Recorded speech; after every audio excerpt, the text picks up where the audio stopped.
በስመ አብ ወወልድ ወመንፈስ ቅዱስ አሃዱ አምላክ አሜን። በመላው ዓለም የምትገኙ በክርስቶስ ክርስቲያን በወልድ ውሉዳን ተብላችሁ የተሰየማችሁ አይንተ እግዚአብሔር ካህናት ምእመናን በጠቅላላ የድምጽ የሚሰማችሁ የምስል የሚታያችሁ ባላችሁበት ሁሉ የአብ ጸጋ የወልድ ቸርነት የመንፈስ ቅዱስ ኅብረት አንድነት በሁላችን ላይ አድሮ ይኑር።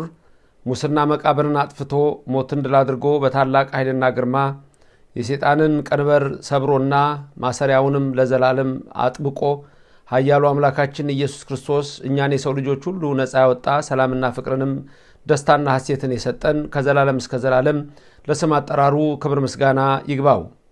ዛሬ ረድኤተ እግዚአብሔርን አጋዥ በማድረግ የምንመለከተው አይናቸው ተይዞባቸው ነበር የሚለውን የቅዱስ ሉቃስ ወንጌል ምዕራፍ 24 ቁጥር 16 ላይ ያለውን የእግዚአብሔር ቃል ይሆናል። እንዳያውቁት አይናቸው ተይዞ ነበር ነው የሚለው ቃሉ። በሱ ላይ ነው የምንነጋገረው። ክርስቶስ ከሞት በተነሳ ዕለት ከደቀ መዛሙርቱ ሁለቱ ወደ ኤማሁስ ጉዞ ጀምረው ነበር።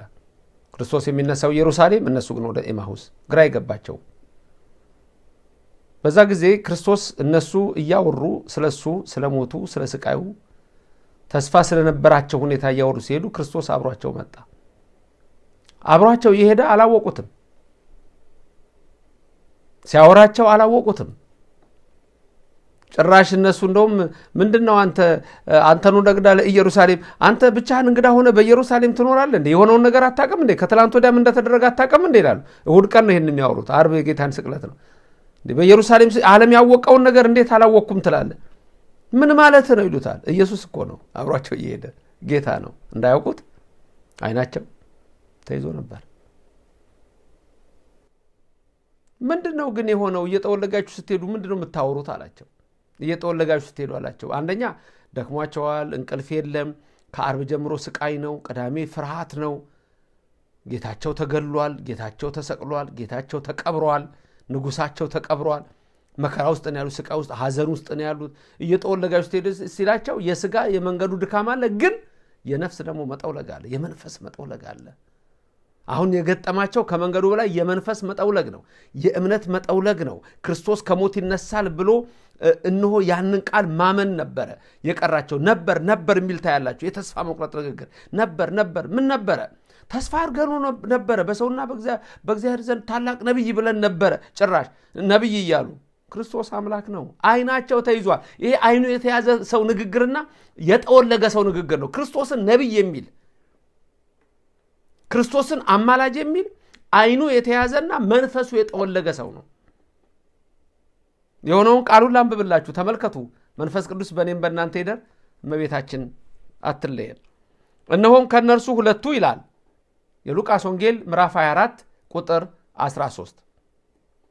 እነሆም ከነርሱ ሁለቱ በዚያ ቀን ከኢየሩሳሌም 60 ምዕራፍ ያህል ወደሚርቅ ኤማሁስ ወደሚባል መንደር ይሄዱ ነበር። ስለዚህም ስለሆነው ነገር ሁሉ እርስ በርሳቸው ይነጋገሩ ነበር። ሲነጋገሩና ሲመራመሩም ኢየሱስ ራሱ ቀርቦ ከነርሱ ጋር ይሄድ ነበር። ነገር ግን እንዳያውቁት አይናቸው ተይዞ ነበር። እርሱም እየተወለጋችሁ ስትሄዱ እርስ በርሳችሁ የምትነጋገሯቸው እነዚህ ነገሮች ምንድናቸው አላቸው። እየተወለጋችሁ ስትሄዱ ሁለት ነገሮች ተመልከቱ። አንደኛ የአይን መያዝ፣ ሁለተኛ መጠውለግ።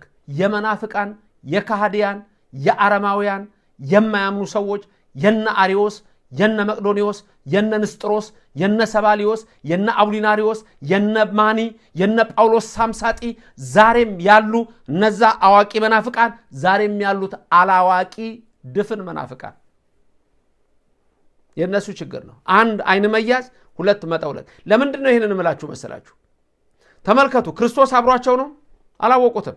መጽሐፍ ቅዱስ ያነባሉ፣ አያውቁትም። መጽሐፍ ቅዱስን ይመለከታሉ፣ ኢየሱስን አያውቁትም። አብሯቸው እየሄደ አላወቁትም። ያኔ ገና ከሞት ተነስቶ አብሯቸው። የሚደንቅ ነገር አለ። መጽሐፉማ እዚህ ጋር ያለው ወረቀት ነው። ይሄ ይሄንን አንብበው ኢየሱስ ክርስቶስን ሊያውቁት አልቻሉም። ማወቅ ግን ነበረባቸው። የተጻፈው ሁሉ ለኛ ለትምህርታችንና ለተግሳጻችን ተጽፏል ነው የሚለው። የእግዚአብሔር ቃል የሚነግረን ይሄንን ነው። የተጻፈው ሁሉ ለትምህርታችንና ለተግሳጻችን የተጻፈው የእግዚአብሔር ቃል የሚናገረው። ግን ምንድነው ችግሩ? ብዙ ሰዎች የተጻፈው ለማን እንደሆነ እንኳን የማያውቁ ሰዎች ናቸው ብዙዎቹ። ስለዚህ ይሄ ቃል ግን ለኛ ለተግሳጻችን ለትምህርታችን እንዲሆን እንጸናበት ዘንድ እንበረታበት ዘንድ ስለኛ የተጻፈ መጽሐፍ ነው። የተጻፈው ሁሉ ለምክራችንና ለተግሳጻችን እንድናምን እንድናቀው እንድንረዳው ነው። እነዚህ የኤማሁስ መንገደኞች ግን አይናቸው ተይዟል። ዛሬም እንደ ኤማሁስ መንገደኞች አንዳንዱን እየለቀመ ጌታችን ከጥፋት እንዲመልስልን ነው የምንጸልየው። እነዚህ የኤማሁስ መንገደኞች ተመልሰዋል ወዲያው። ለተመለሰ ሰው ግን አሁንም ድህነት እንዳለው የሚያሳይ ነው ይሄ ቃል። ለሚጠፉት ሁሉ እግዚአብሔር ንስሐን አዘጋጅቷል። ተመለሱ ነው የሚለው፣ እወቁኝ ነው የሚለው። አምላክነቱን እንድንረዳው ነው የሚሻው። የተጻፈ ሁሉ ለትምህርታችን፣ ለተግሳጻችን፣ ለመጽናናታችን ሁሉ ይሆን ዘንድ ስለኛ ተጽፏል። የእግዚአብሔር ቃል ይሄን ይላል። በመጽናትና መጽሐፍት በሚሰጡት መጽናናት ተስፋ ይሆንልን ዘንድ አስቀድሞ የተጻፈው ሁሉ ለትምህርታችን ተጽፏልና ሮሜ 15:4። ዛሬም ይሄ ቃል ለትምህርት ተጽፏል።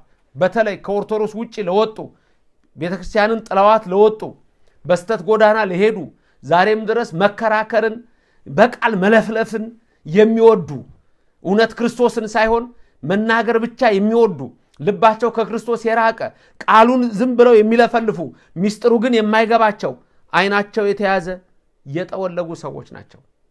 መውጣት እንዳለ ግን እሱን ማሳየት ነው ዛሬ ፈለኩት። እነዚህ ኤማሁስ መንገደኞች ወደዛ በሚሄዱበት ሰዓት ልብ በሉ፣ እሁድ ቀን ነው፣ የትንሣኤ ቀን ነው።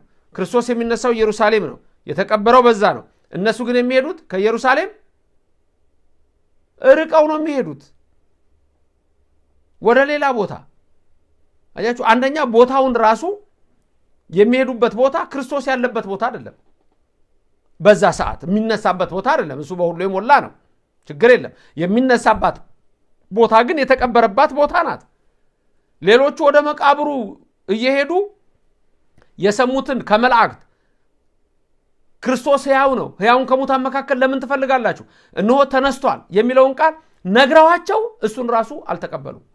እነዚህ ሰዎች የኤማሁስ መንገደኞች ቁጭ አድርጎ መጀመሪያ ገና በየዕለቱ ቀን ከሌሊት ሲያስተምራቸው ነበር። ክርስቶስ መከራ ይቀበላል፣ በሶስተኛው ቀን አልፎ ይሰጣል፣ በሶስተኛው ቀን ከሙታን ተለይቶ ይነሳል፣ በሶስተኛው ቀን ከሙታን ተለይቶ ይነሳል፣ ይሄን ቤተ መቅደስ አፍርሱት፣ በሶስተኛው ቀን እሰራዋለሁ እያለ ስለ ስጋው እየተናገረ ቁጭ ብለው ሲሰሙ አልዓዛርን ከመቃብር ሲያወጣ እያዩ የነበሩ ሰዎች ናቸው። የጠወለጉ አይናቸው የተያዘው።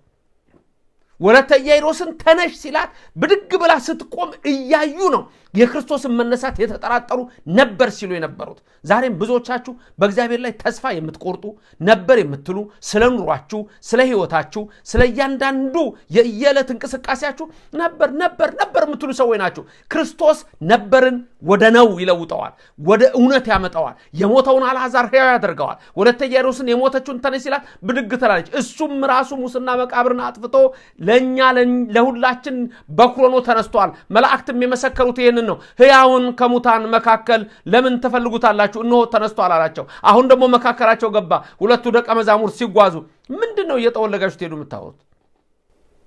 እንዳያውቁት አይናቸው ተይዞ ነበር። ለሱ ጭራሽ ይነግሩታል። መጨረሻ ላይ ነው ኧረ መሸባክን ሩክ ነው የምትሄደው መሰለኝ ናገባ ከኛ ጋር አደር አሉት። እሺ ያለና ገባ። ጥሮች ናቸው እነዚህ። እርግጥ ገብቶ እንጀራውን ማዕዱን ባርኮ ሲሰጣቸው አይናቸው ተገለጠ። እንጀራው ምንድነው? ስጋው ደሙ ነው እኮ ሚስጥሩ። ዛሬ ስጋው ደሙን ለመቀበል ካላችሁበት የምንፍቅና ህይወትና የአረማውያን ህይወት ከንቱ የሆነ የዓለም ፖለቲካ እሳቤ ውስጥ ካልወጣችሁና ከዛ ውስጥ እንደ ሎጥ ከእሳቱ ካልዳናችሁ አትችሉም። ወለሳስ ገረቶሙ ጸጋ እግዚአብሔር ወጹ እምዓለም በሰዓቶሙ ነው የሚለው። የእግዚአብሔር ጸጋ የጠራቻቸው ፈጥነው ወጡ።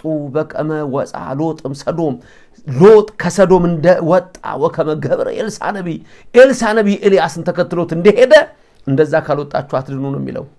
አይናቸው ተይዟል። አይናቸው የተያዘባችሁ ሰዎች መፍትሄውን ወቁት። ጠወልገዋል። መንፈሳዊ መጠውለግ አጋጥሟቸዋል።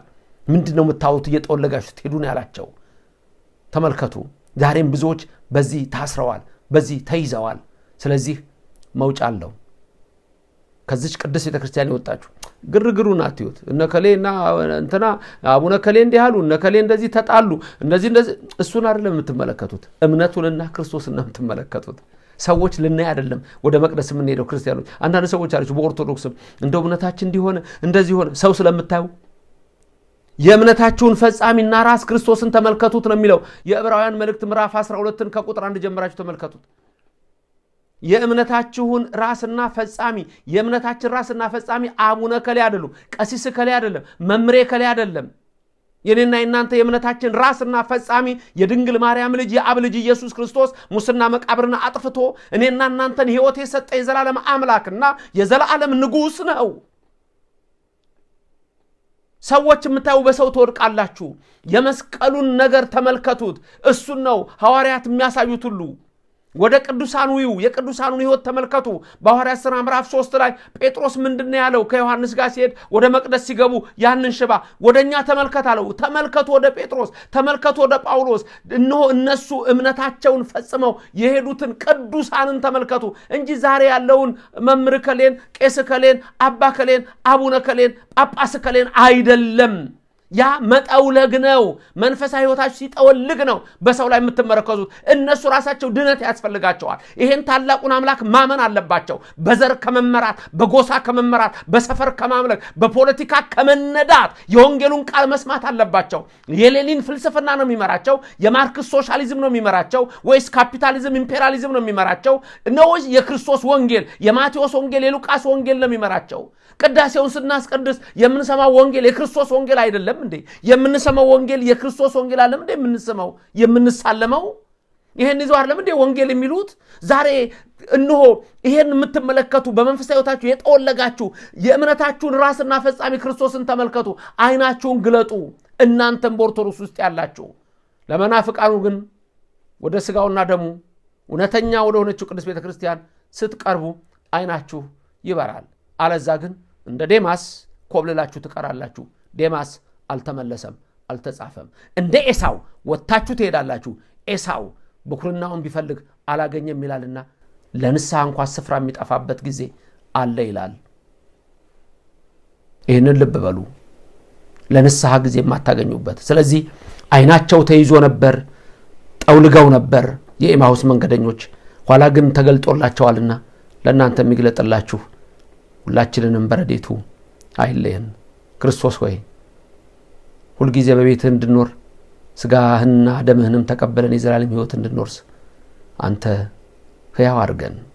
አሜን። የጥያቄው መልስ ጻፋችሁ? ማህያዊ የመላእክትን የሰብን የሰዎችን ማህያዊ መላእክት ሕያው ናቸው። አዎ። ሰዎች ሕያው ናቸው። አዎ። ማህያዊ ግን እግዚአብሔር ብቻ ነው ሕያው የሚያደርግ ሕይወት የሚሰጥ ማለት ነው። የሚፈጥር ፈጣሪ ማለት ነው ማህያዊ። እሱም ኢየሱስ ክርስቶስ አምላካችን እግዚአብሔር ብቻ ነው። የሰማነውን በልቡናችን ያሳድር። ሁልጊዜ ከኔ ጋር መተሰሩ አላችሁ የተከበራችሁ ክርስቲያኖች። ይሄን ቃል ሌላው ሰው እንዲዳረስ የምታደርጉ ሁልጊዜ አላችሁና ሰዎች ሁሉ ይሰሙት ዘንድ ይሄን ቃል ባካችሁ አዳርሱት። ላይክ ሼር አድርጉት። ሰው ሁሉ ይስማው፣ ሰው ሁሉ ይማርበት። የጠፉ ይመለሱ፣ ወደ ኦርቶዶክስ ወደ እውነተኛይቱ ይምጡ። በክርስቶስ ዘንድ መዳን ይሆንላቸው ዘንድ የእምነታችን ራስና ፈጻሚ ክርስቶስ ነውና ሕያው አምላክ። ሰው ተመርኩዞ የሚጠፋ እሱ ከንቱ ነው። በእግዚአብሔር የሚታመን ግን ለዘላለም ይኖራል። ፈተናውን ለፉት። ቤተክርስቲያናችን ብዙ ፈተና ላይ ነች። የሚፈተኑት ሰዎች ናቸው። ፈተናውን ለፉት። ክብራችንንም የሚሰጥ እግዚአብሔር አለና አይተውንም። ለዛም ደግሞ ሁሉ ጊዜ እንጸልይ። አሜን። የቅድስተ ቅዱሳን የድንግል ማርያም ምልጃዋ አይለየን። የመላእክት ጥበቃ ከእናንተ ጋር ይሁን። አነሳስቶ ላስጀመረን አስጀምሮ ላስፈጸመን ኃያል አምላክ ክብርና ምስጋና ይግባው። ልዑል እግዚአብሔር ይባርካችሁ፣ ፊቱንም ያብራላችሁ። አሜን።